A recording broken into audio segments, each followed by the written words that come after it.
Welcome back to another episode of Rock Boys Football. A fascinating commitment coming in Saturday afternoon for Mike Norvell and the Florida State Seminoles as three-star offensive lineman Michael Ionata committing to Florida State in the 2026 class. Now, it's really easy for us to gravitate towards, all right, what's the national ranking? How many stars are next to the name? I want to start this commitment breakdown with just ignoring what the national ranking is, how many stars are next to the name, talk about two different things. One, in-state kid, legacy kid, I believe his father and uncle were All-American offensive linemen for Florida State going back in the 1980s. You love in-state kids, you love legacy kids. But I think more importantly than that, and this is what excites me the most about what Florida State is doing from a talent acquisition standpoint.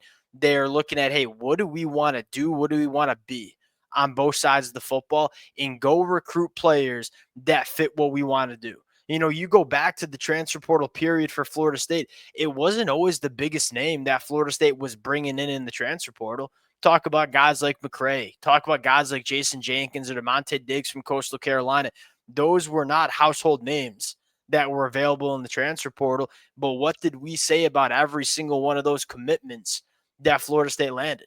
It was, hey, they're really good fits. Tony White wants to be versatile on the defensive line, wants to move bodies around on the defensive line. You go bring in a bunch of defensive linemen that can move all along the line of scrimmage. All right, let's look at what we want to be on the offensive side of the football with Gus Malzahn coming in and taking over this offense. We want to road grade. We want to run the football. Well, let's go get really big offensive linemen that can move bodies off the line of scrimmage. You saw it in the transfer portal with guys like Gunnar Hansen, guys like Micah Pettis, but you're also seeing it with what Florida State wants to get in the 2026 class. And you look at Michael Ionata, you're talking 6'6", 305 pounds with a 7-foot wing. This is a guy that can be nasty in the run game, and that's what Florida State wants to do over the next couple of years under Gus Malzahn. There's a reason that he's a three-star prospect. There is some development that needs to take place, but in terms of the fit, in terms of getting players that fit what we want to do on the offensive side of the football, that's what excites me the most about this commitment. Now, I want to get a little bit into Michael Ionata, who has some really intriguing physical traits. Want to get a little bit into the film before we do, and as always, the Florida State fans, appreciate you guys. And there is a massive visit weekend going down for Florida State. We're going to break down some of my favorite prospects that are on campus later today, but I want to get into Mike Ionata before we do. And as always, to the Florida State fans, the support's been amazing. Appreciate you guys. If y'all do enjoy the content, consider subscribing to the channel. Without further ado, let's get into it. And let's start with the physical traits. 6'6", 305 pounds, 7-foot wingspan.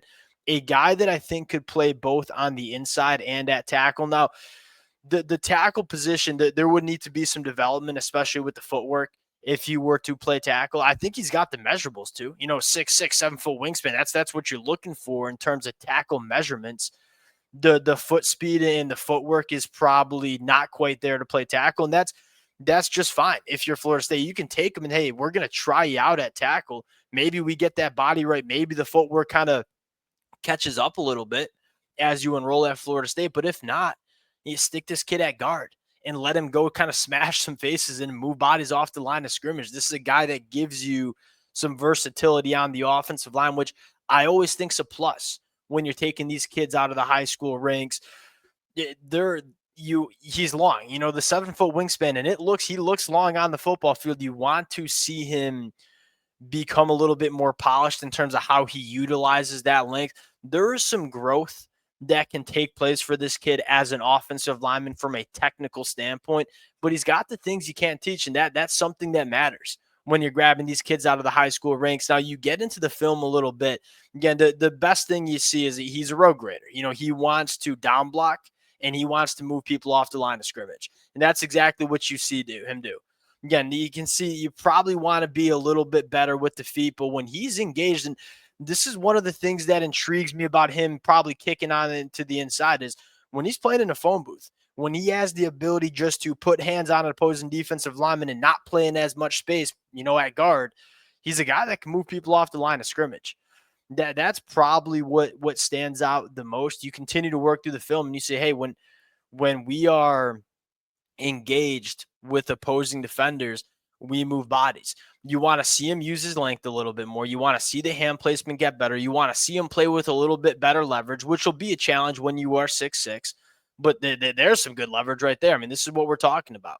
We want to probably get out of the stance a little bit better, but hey, we're playing with good leverage. And when we do that, that's what happens. When we play with good leverage and we're down blocking, we're going to put bodies into the dirt.